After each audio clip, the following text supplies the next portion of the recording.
Au nom de toute l'équipe d'Ivado, je vous souhaite la bienvenue à ce webinaire. Aujourd'hui, nous aurons non seulement l'occasion d'entendre parler de ce qui peut arriver lorsqu'on mutualise des données et des ressources, mais également de l'aspect humain d'une telle initiative. La mise en commun des ressources telles que Synapsé l'a réalisé requiert un certain doigté, une orchestration, une vision commune et une maturité certaine. Quand on y pense, dès notre tendre enfance, nous sommes confrontés à des enjeux similaires. On n'a qu'à mettre un groupe d'enfants devant un gros bac de blocs Lego pour constater comment facile ou ardu la mise en commun des ressources peut s'avérer. Le webinaire d'aujourd'hui sera probablement un des plus révélateurs de ce qui peut arriver lorsque plus de 80 organisations décident de collaborer ensemble malgré des intérêts parfois divergents.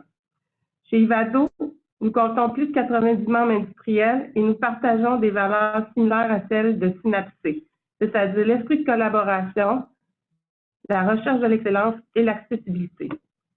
Le conférencier d'aujourd'hui, Viet Kao, est chez Synapsé depuis ses tout débuts. Il est gestionnaire et analyste principal à Synapsé. Il est entre autres responsable de projets de valorisation de données avec de multiples partenaires du milieu culturel. Sur ce, je vous souhaite un excellent webinaire. Pour poser des questions, nous vous invitons à cliquer sur le lien prévu à cet effet. Dès que la présentation de Viet sera terminée, nous tenterons de répondre au plus grand nombre de questions possibles. Cette période de questions sera animée par Yvan Corriveau, notre gestionnaire des programmes, et Fabien Perrineau, conseiller au partenariat. Bon webinaire.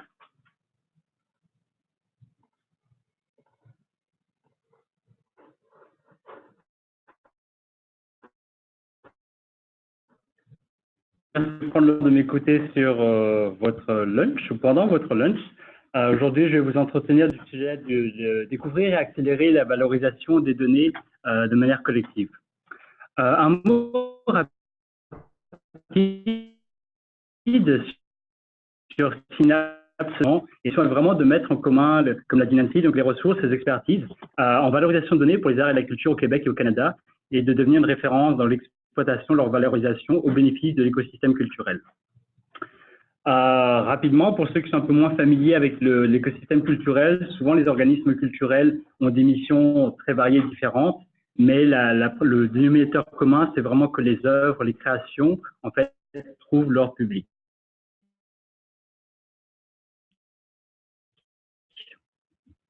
Pour cela, donc, il faut également se rappeler le contexte transformation numérique. On a d'ailleurs une plateforme d'une compagnie dont le logo est une souris aux grandes oreilles qui a été lancée hier, je pense. On est également dans une économie de l'attention, également dans une économie où il y a des contenus, de plus en plus de contenus, toujours plus grands. Donc vraiment, les deux principaux enjeux qu'on retrouve un peu partout en culture et au sein des organismes sont vraiment le besoin de mieux comprendre les publics, la création, la diffusion, la promotion. On va tout d'abord adresser le premier point, donc comment en fait on peut mieux comprendre les publics, les audiences, les clients à partir donc de données. La plupart des organisations, des organismes ont des données, peut-être beaucoup plus qu'ils ne le pensent. Effectivement, on peut penser à différents donc canaux ou lignes d'affaires, que ce soit donc via la publicité, les infolettres, le site internet, le service clientèle, les médias sociaux également, des programmes relationnels s'il en existe, des sondages, mais également donc tout système donc qui fait le lien avec l'usage. On peut penser aux billetteries, par exemple pour des salles de spectacle, ou également donc les données donc par exemple de prêt. Présenter que tout ça, ce sont vraiment des données, des fois sous format numérique, des fois non, mais ce sont vraiment des indices finalement sur la connaissance donc des publics. Également, des stratégies d'exploitation existent aussi. En effet, donc l'intention, c'est vraiment donc est-ce que toutes les organisations sont équipées pour pouvoir en fait interroger, valoriser tous ces actifs ou plutôt passifs, mais en tout cas qui dorment, qui existent et qui dorment en information utile.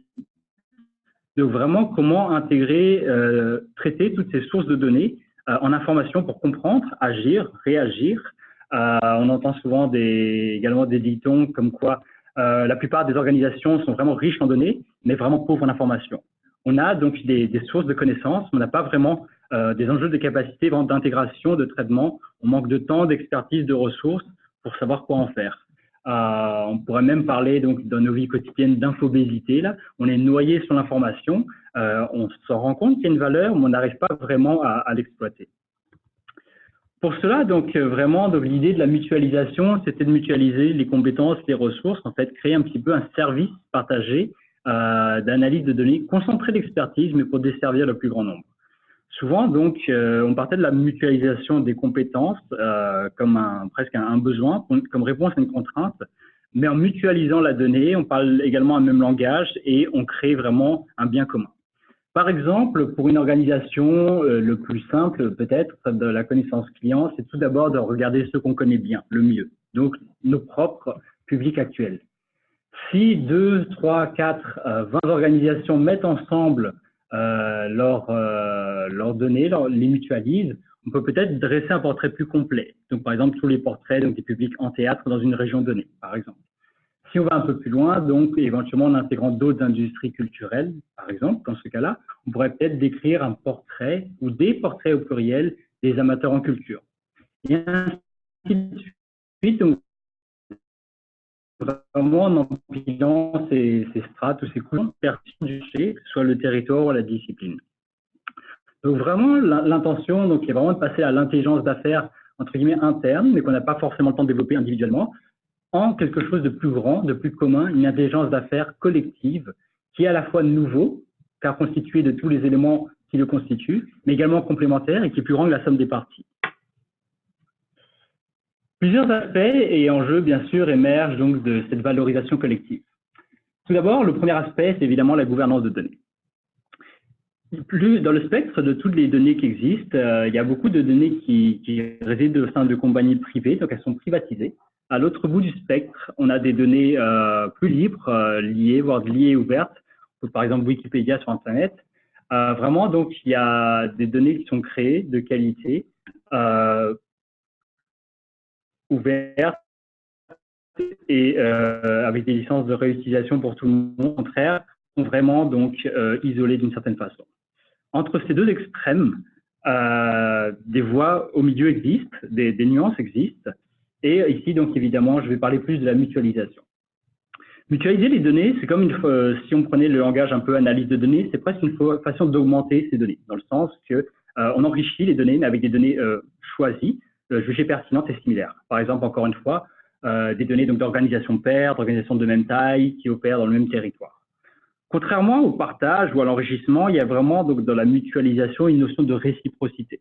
C'est vraiment gagnant-gagnant pour les parties impliquées, qu'elles soient 2, 4, 8, etc. Et parfois même au bénéfice de tiers non prévus, par exemple, que ça devient un bien public. Encore une fois, si je reprends l'exemple de Wikipédia, donc c'est vraiment des contributions individuelles qui créent une connaissance collective et pour tout le monde au-delà des contributeurs primaires. Un exemple simple, ça pourrait être et connu, c'est de réunir par exemple toutes les informations des offres au même endroit, par exemple un portail régional, un calendrier commun, qui facilite vraiment la découvrabilité donc des offres. Il existe évidemment des exemples un peu moins naturels. Mais l'idée, c'est qu'en vraiment mutualisant, on peut mutualiser des données privées avec des données ouvertes, ouvertes avec ouvertes. L'idée est vraiment de trouver un cadre, un objectif commun avec des bénéfices individuels et collectifs, où vraiment il y a une valeur ajoutée à les mettre ensemble. Et on en crée une information inédite, puisque c'est vraiment par le croisement qu'on enrichit les données. Donc vraiment, la mutualisation, c'est une façon d'activer finalement des données à d'autres potentiels que si c'était gardé au sein des organismes entre guillemets primaires. Et également, donc, c'est une façon de créer des collisions, des intersections et finalement de l'innovation. Un exemple, par exemple, c'est excusez-moi du tout. Un exemple serait vraiment de faire de la prédiction, par exemple en mettant toutes les données, donc mettons de billetterie de tous les organismes culturels d'un territoire, mettre ensemble les historiques et faire de la prédiction sur l'achalandage pour peut-être aller voir les services de transport de la ville et aménager, donc comme par exemple ça se fait pour un match des Canadiens au hockey à Montréal. Donc ça améliore à la fois la vie du citoyen, du résident, ça améliore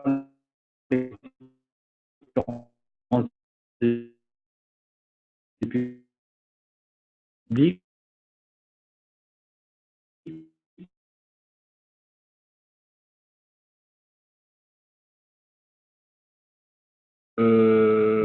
En recherche et développement, à la fois en exploration, à la fois des questions ouvertes. Tout d'abord, évidemment, donc d'interroger les données, de faire parler les données, c'est vraiment de mobiliser des techniques donc d'analytique pour la reddition, la prédiction. Il y a effectivement d'autres enjeux de les faire parler, c'est-à-dire de bien les synthétiser, les visualiser pour des prises de décision d'affaires, et également donc tout ce qui est en fait recommandations. J'en parlerai un petit peu plus tard. Une autre famille d'enjeux, vraiment, c'est au-delà de faire parler les données, c'est de faire parler les données, mais de manière, entre guillemets, un peu automatique.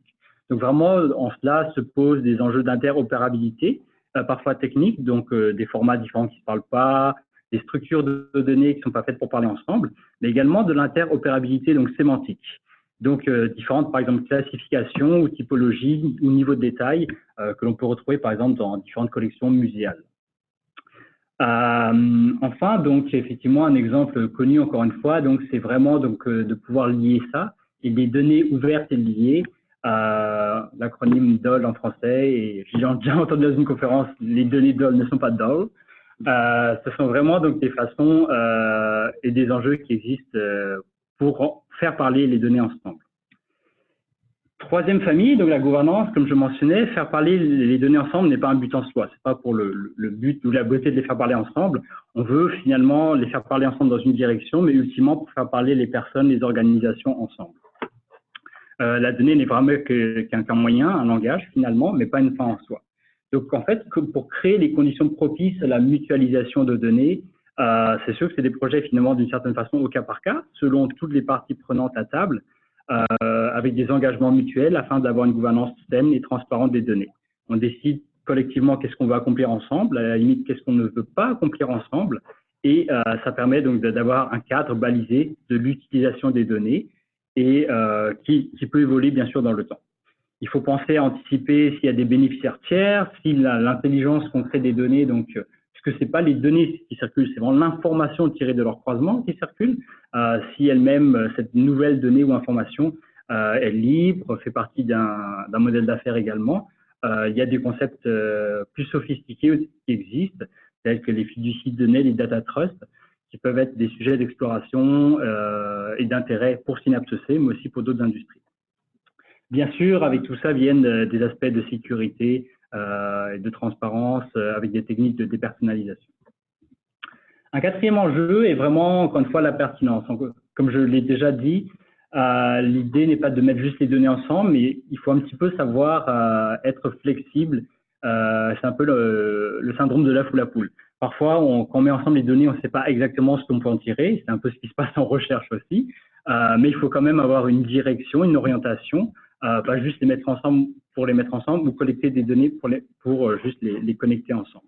Mais effectivement, il faut avoir un bon équilibre entre une certaine prise de risque, une audace de les mettre ensemble pour tester, voir quelles sont les collisions ou les couplages les plus prometteurs.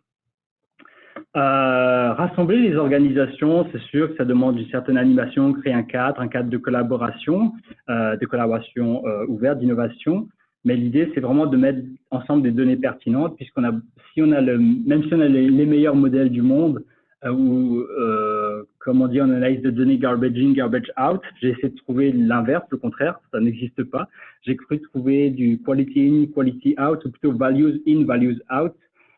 Donc j'ai repris en values in, more values out. L'idée, c'est que plus on met des informations de valeur similaires ou complémentaires, plus effectivement le bénéfice global en est démultiplié. Encore une fois, il faut savoir choisir ses batailles aussi. L'idée, c'est pas non plus de dumper toutes les données qu'on a ensemble. Je parlais d'infobésité tantôt, on peut parler également de bruit. Il faut un petit peu sélectionner, de faire des projets de mutualisation de données, finalement, révèlent un peu individuellement qu'est-ce qu'on a comme actif, qu'est-ce qu'on a comme actif qui peut être intéressant pour d'autres. Et également, ça permet d'une certaine façon de faire une forme de tri, en fait, de voir quelles sources d'informations, types d'informations on a qui sont les plus utilisables, les plus utiles, bien sûr, selon l'orientation individuelle et collective. À partir de là aussi, ça donne beaucoup d'indices sur comment mieux collecter des données, quelles données on ne devrait même cesser de collecter pour avoir quelque chose donc, de vraiment pertinent. Enfin, un dernier point sur la pertinence, donc en mutualisant les données, si on rassemble des partenaires aussi très diversifiés, c'est une façon aussi peut-être de diminuer les biais, puisque finalement on multiplie les sources, les horizons dans les données, et de même qu'il est conseillé maintenant dans des équipes d'analyse de données d'avoir des points de vue différents pour éviter les biais en analyse. C'est aussi une façon de mitiger les biais qui existent dans les données. Deuxième aspect, donc vraiment enrichir, croiser les données. La mutualisation de données donc, est une forme d'enrichissement par les pairs, mais on peut également parler d'enrichissement avec des données qui existent au-delà donc, des pairs. Donc vraiment, cela est une forme de couplage de données ou d'enrichissement. Ça peut se faire dans le secteur, mais comme je le mentionnais tantôt, avec l'exemple culture-transport, hors des secteurs, comment réfléchir un petit peu hors de la boîte.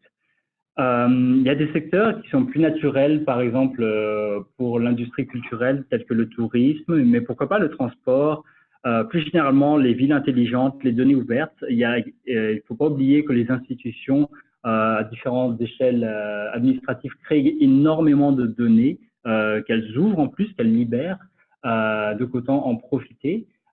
Pourquoi pas même aller plus loin en croisant ça avec des données de météo. Et tout simplement, de manière plus générale, peut-être, sur Internet, de manière générale, le web.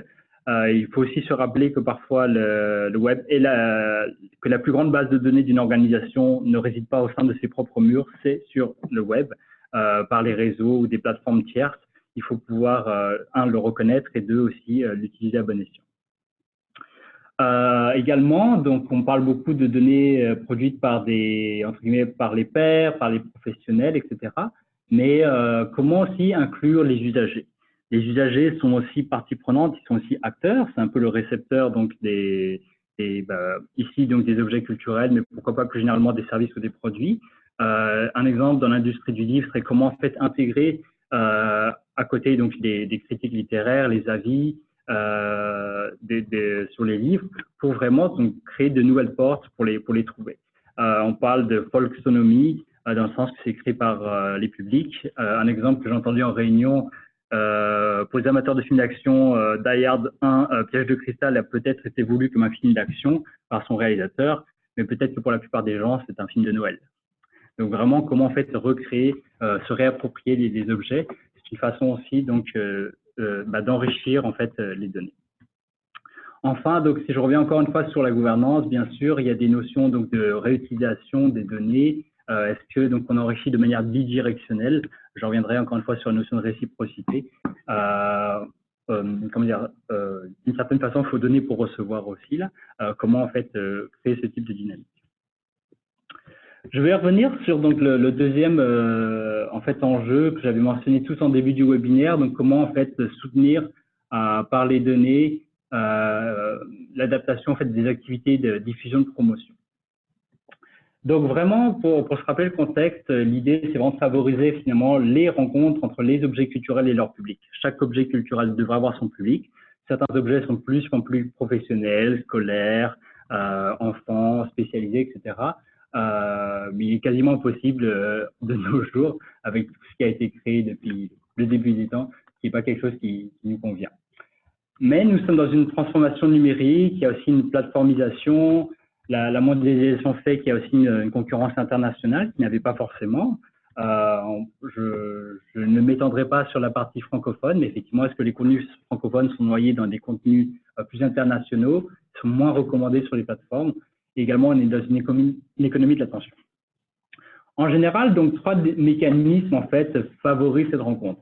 Ce qu'on appelle la découvrabilité, c'est comment en fait créer des données descriptives, donc des métadonnées sur les objets qui permettent des découvertes originales.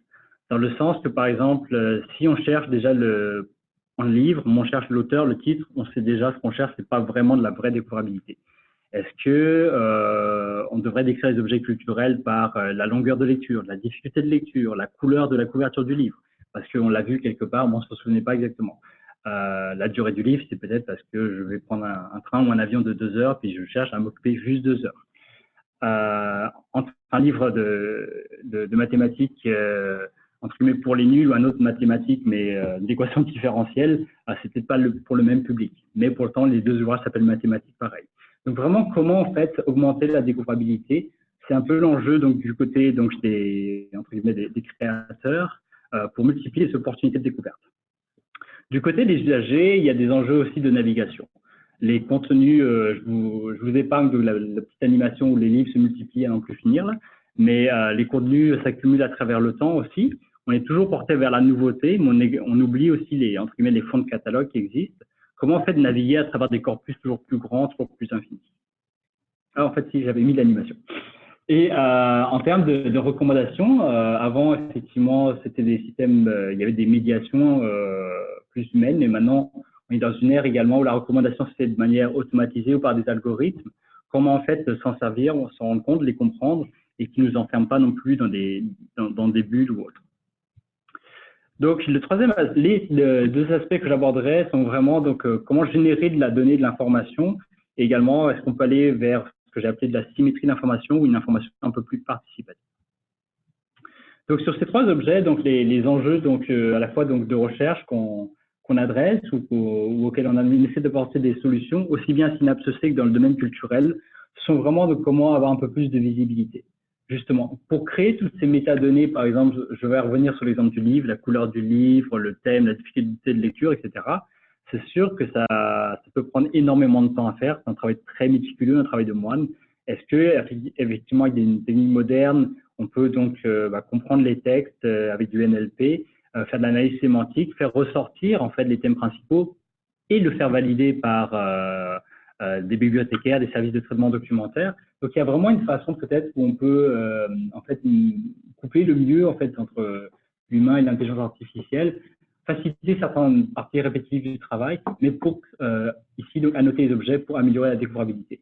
Est-ce que via la reconnaissance d'images, donc c'est un peu par exemple des techniques de computer vision qui seraient mobilisées, mais c'est ce que fait Netflix par exemple. Vous avez peut-être remarqué que les vignettes donc de vos films ou séries changent tout le temps là. Des fois c'est le protagoniste, c'est le héros, c'est le caractère féminin qui est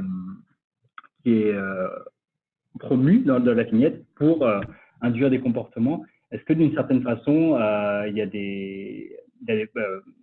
par exemple les couleurs de la couverture de livre, plein de choses qui pourraient constituer des métadonnées intéressantes.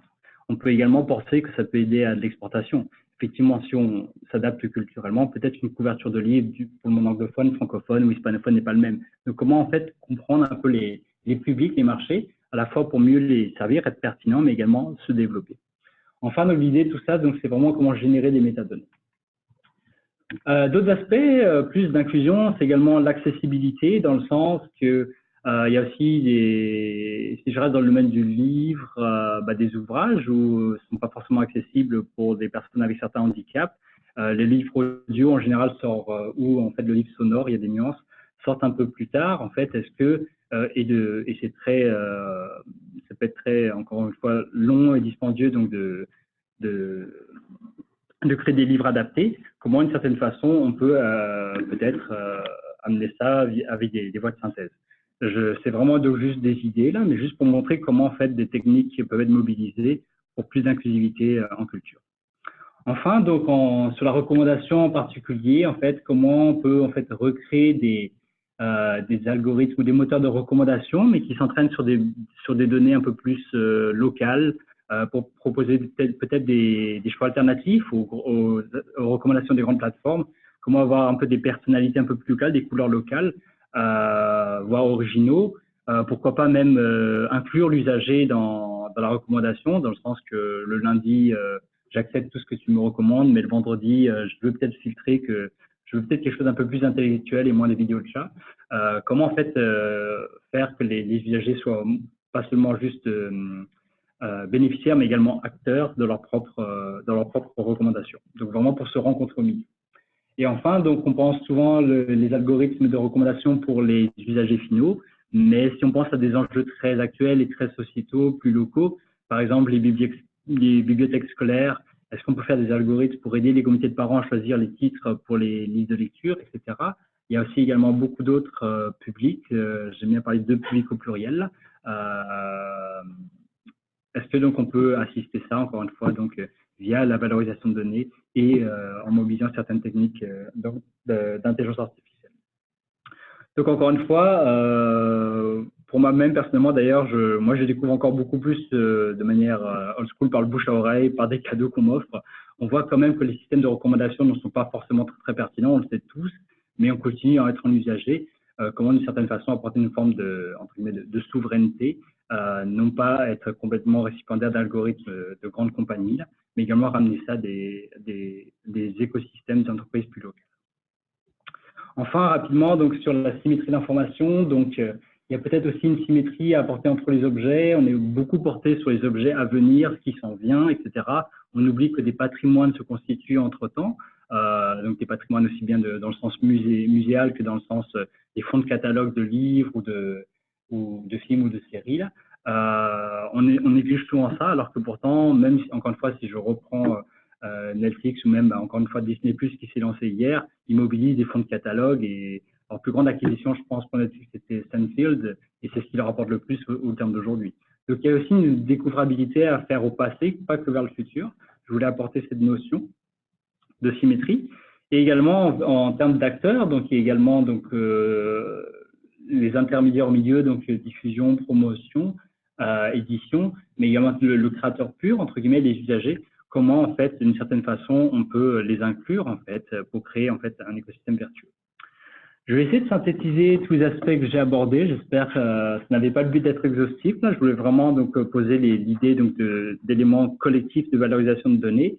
Tout d'abord, donc valoriser collectivement donc la mutualisation de données. Vous pouvez le percevoir comme un outil, un mode de travail, une stratégie. En tout cas, peut-être à considérer dans votre coffre à outils organisationnel. L'idée, c'est vraiment en fait, comment trouver finalement presque un projet mobilisateur plus grand pour allumer la mèche chez soi. Pour soi donc, et pour d'autres.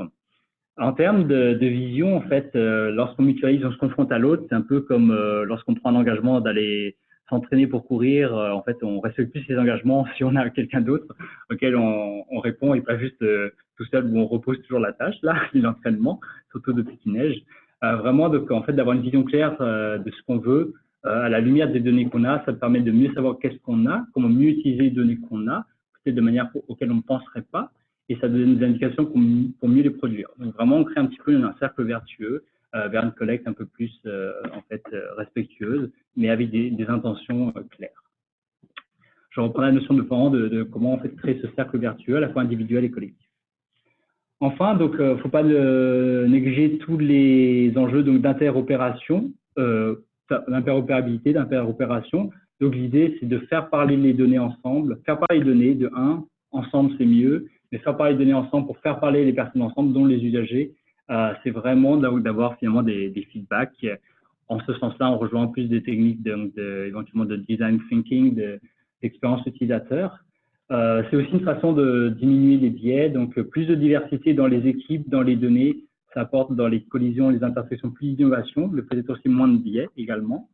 Et vraiment, donc, c'est un petit peu la cinquième silhouette que j'ai mis en bas là. Donc, d'avoir tous ces différents types de schémas de pensée différents, mais également avec des techniques plus automatisées ou d'intelligence artificielle.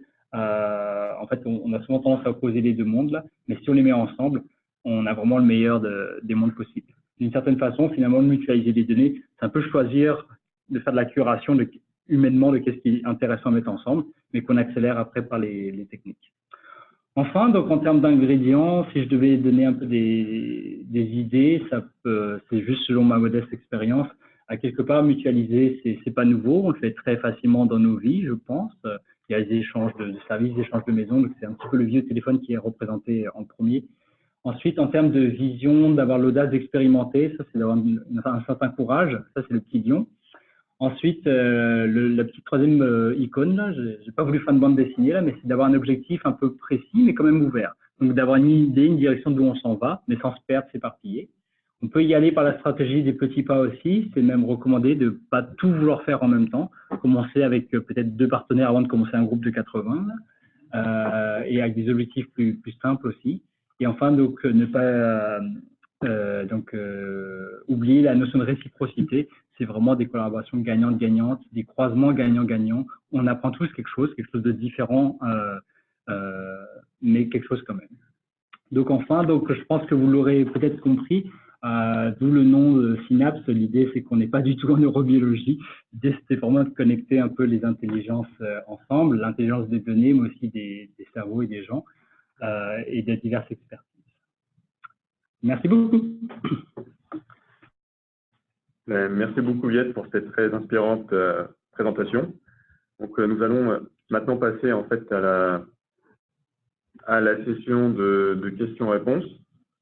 Donc, juste un rappel pour les gens qui sont participants, vous pouvez en fait nous soumettre vos questions par message texte. En fait, vous avez juste à cliquer dans l'interface de Zoom sur le bouton qui va s'intituler soit Q&R, soit Q&A, dépendamment si c'est votre interface est en français ou en anglais. Donc, nous avons déjà quelques questions auxquelles nous allons répondre. N'hésitez pas à nous en soumettre d'autres pendant que nous posons les premières questions à Viette. Yvon, veux-tu commencer avec une première question? En fait, la première question, c'est il y a quelqu'un qui nous demande si le PowerPoint, l'enregistrement du webinaire va être disponible suite à aujourd'hui. Donc, c'est où on en est de ce côté-là. Ouais. Ce qui est enregistré. Oui, on est en train d'enregistrer. Après, ça prendra peut-être un peu de temps pour faire le montage vidéo, mais disons que c'est quelque chose qui est encore en travail. Il faut qu'on finalise un peu la plateforme et les outils. Là, mais à terme, oui, c'est ce qu'on a envie de faire par la suite. On prévoit mettre les différents webinaires disponibles dans une librairie, mais on a enregistré le webinaire aujourd'hui. Il y a une question assez spécifique, je vais demander la régler tout de suite. Peut-être il y a quelqu'un qui nous demande biais versus bruit dans les données. C'est quoi la différence entre les deux? Est-ce que vous pouvez expliquer un petit peu plus? Sans être spécialiste, en tout cas, c'est ce que moi j'entendais de la présentation entre le biais et le bruit. Pour moi, le bruit, c'est plus par rapport au côté infobésité. Là, il y a peut-être beaucoup d'informations qu'on a dans nos organisations, on veut toutes les faire parler ensemble, mais des fois, c'est peut-être de reconnaître que certaines sont plus du détail là, et sont peut-être un peu moins stratégiques. Ou à potentiel un peu moindre. On en magasine énormément, mais en fait, elles ne nous servent pas à grand-chose. Okay. On peut imaginer un sondage mal posé, on garde un peu toujours les réponses, mais en fait, on n'avait pas vraiment bien réfléchi aux questions et comment on allait exploiter les réponses de ce sondage. En ce qui concerne le biais, c'était plus, de manière générale, par rapport à des algorithmes et autres, dans le sens que, par exemple, si j'ai un ensemble de données, moi je prends vraiment l'image la plus forte là, et plus extrême, là. Mais si on a par exemple, mettons, des données d'une institution qui est dans un quartier très particulier, d'analyser ça, c'est peut-être pas très… on n'en donne pas un portrait très représentatif peut-être de la population de la maths-culture, et en croisant avec des données d'autres territoires, on diminue peut-être ce biais-là. Parfait, merci. Autre question, pour toi, vraiment, quel fut dans ce type d'activité, en fait, le facteur clé pour le succès, en fait, du côté mutualisation des données? C'est sûr que le facteur clé, en fait, c'est vraiment d'avoir un porteur de projet. Le problème un peu des communs, la tragédie des communs, c'est que tout le monde est un peu volontaire à se mettre ensemble, mais s'il n'y a pas vraiment de porteur aussi, les momentum peuvent se perdre. D'avoir, en fait, un porteur de projet, mais qui est à la fois neutre. La neutralité, c'est quand même important, surtout si on parle de mutualisation de données. Mettons qu'on a 5 organismes qui veulent mutualiser leurs données. C'est sûr que si on met toutes les données chez un, les 4 autres vont avoir des perceptions de risque tout à fait justifiées. Et d'avoir en fait un porteur neutre mais émoteur, ça reste important. Mais à l'inverse, ce porteur-là ne doit pas juste s'épuiser pour le groupe. Il y a vraiment, comme je mentionnais, la notion de réciprocité, mais en fait d'engagement, comme je parle de la mutualisation comme d'une stratégie ou d'un coffre à outils. Je pense qu'on a assez bien dressé les bénéfices qu'on en retire, mais ce qu'on donne un peu, c'est de son temps, de son engagement.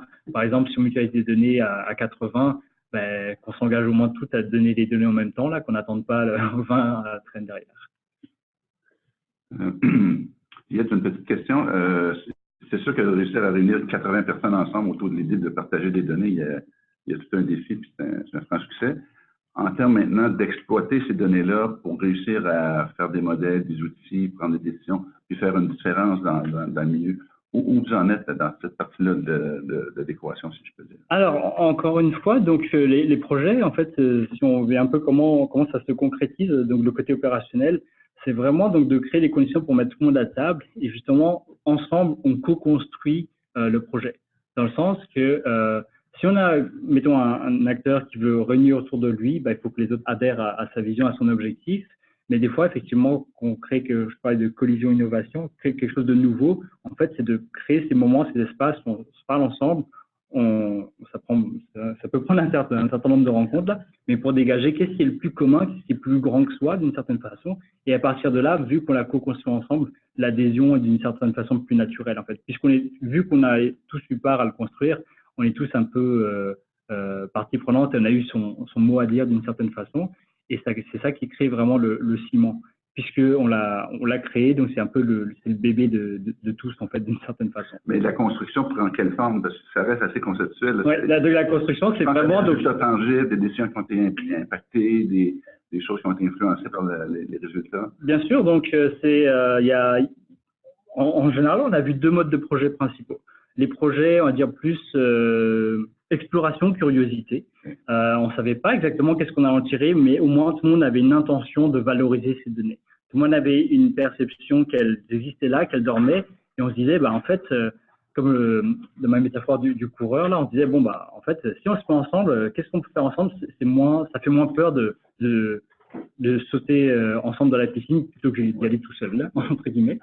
Le deuxième type de projet qu'on a vu avec des objectifs déjà beaucoup plus précis, justement, mais en fait, c'était le fruit de dynamiques de concertation qui existaient déjà.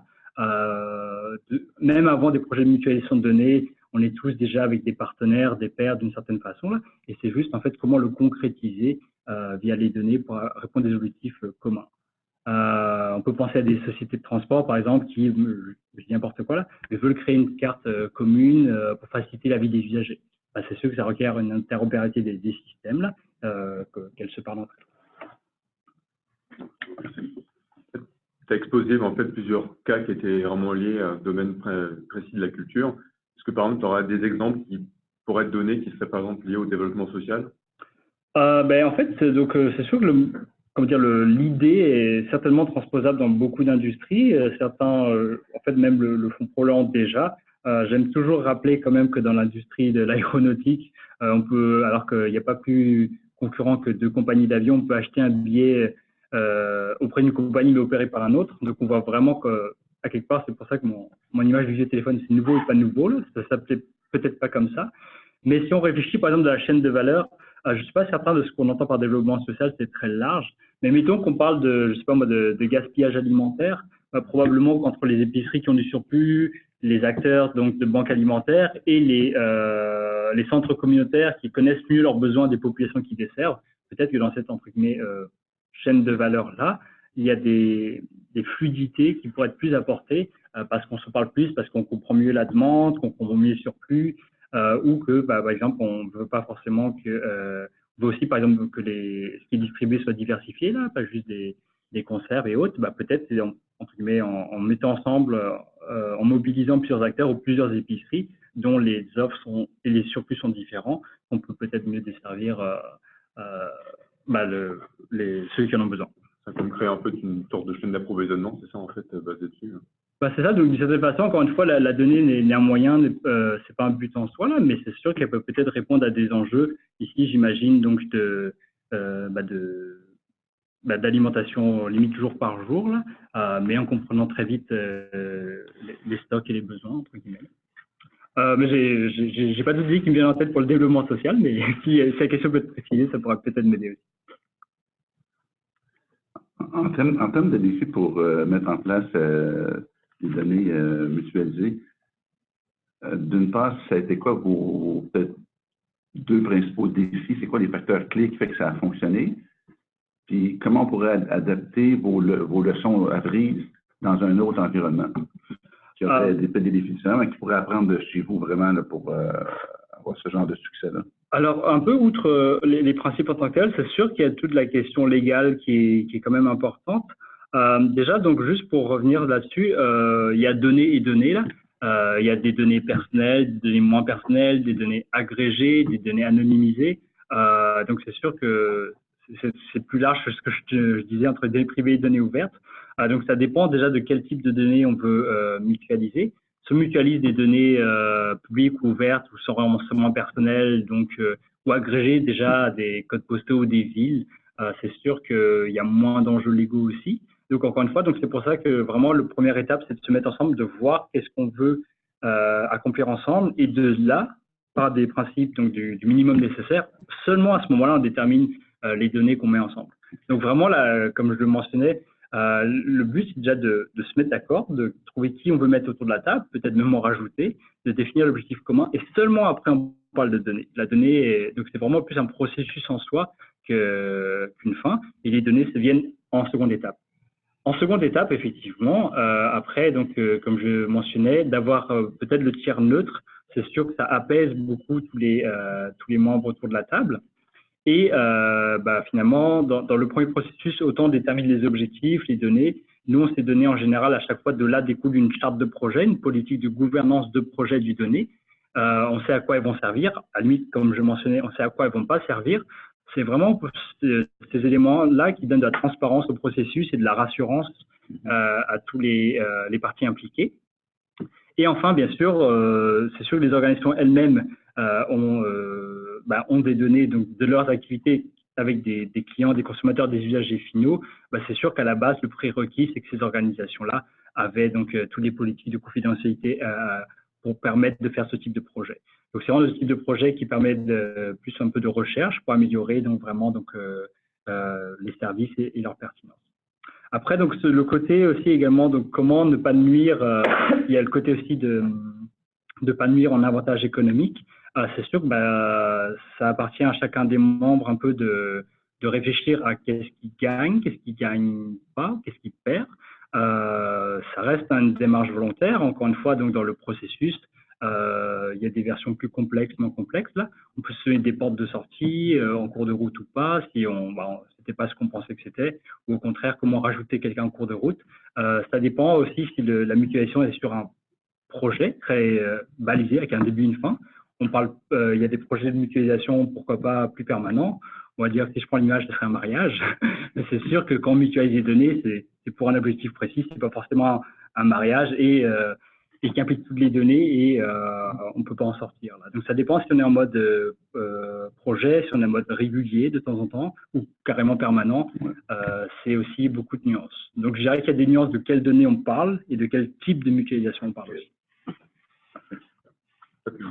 En passant, il y a certains mariages qui durent moins longtemps que certains projets. C'était peut-être une mauvaise métaphore, mais je veux juste pour dire que c'est pas un engagement. Quand on fait un projet ensemble, ça veut pas dire que… Ah oui, mais ça m'amène à un autre mot, le fameux mot, la coopétition. Là, justement, il y a des moments, des projets, des circonstances, des contextes qui font pour certaines fois, ça fait du sens, donc de collaborer, de mutualiser. Pour d'autres, non. Là, donc, ça veut pas dire que… qu'on ne peut pas changer, donc selon les contextes, c'est les contextes aussi qui font que des fois ça fait vraiment du sens donc de mutualiser les données, d'autres non, et des fois c'est juste un peu gris entre les deux. Nous allons prendre une dernière question, le temps va bientôt arriver à sa fin. En fait, c'est ça, le processus sont quand même assez plutôt lent, puis ça peut être fastidieux, j'imagine. Est-ce qu'il y a des fois comme des actions, des choses qu'il faut prendre en compte dès le départ, en fait, de façon à s'assurer en fait qu'il n'y ait pas de perte de valeur en fait pendant la mise en place du processus? Oui, c'est sûr que si vous êtes des organisations où comme il y a déjà des systèmes en production, là, il faut plus voir comme quelque chose en plus, un côté, qu'est-ce qu'on veut explorer à côté et l'accélérer. Si on veut accélérer quelque chose d'existant, c'est sûr que c'est peut-être un peu plus compliqué de réunir des partenaires parce qu'on a déjà un objectif, des intérêts ou même un modèle d'affaires derrière qui est déjà précis. C'est peut-être un peu plus dur en ce sens-là de ne pas ralentir, puisque effectivement la contrepartie de rajouter des partenaires, ça ajoute un peu de complexité au projet aussi, et rajouter un peu de gestion de projet aussi. Là. Mais si on est en mode plus exploratoire, au contraire, c'est censé donc vraiment accélérer, puisqu'on apporte des expertises différentes à table, et on crée quelque chose de plus grand. Peut-être qu'on en perd sur la rapidité d'exécution, mais supposément qu'on en gagne aussi sur l'impact global. Merci beaucoup Yet d'avoir participé à ce webinaire. Avant de terminer, quelques mots de fin pour vous annoncer en fait le prochain webinaire qui va avoir lieu en fait le mercredi 4 décembre 2019 à même heure à 12 h. Et cette fois-ci, c'est un webinaire de rattrapage qui des problèmes de panne de courant au mois d'octobre. Donc c'est Nicolas Saint-Jolet qui est directeur scientifique et cofondateur de la compagnie Can Forecast et qui nous parlera en fait de l'IA au pilier de Horblot. Donc rendez-vous pour le prochain webinaire, mercredi 4 décembre à 12 h. Donc sur ce, nous vous libérons. Puis merci à tous pour votre participation. Et donc nous vous donnerons rendez-vous 4 décembre. Au revoir, bonne journée.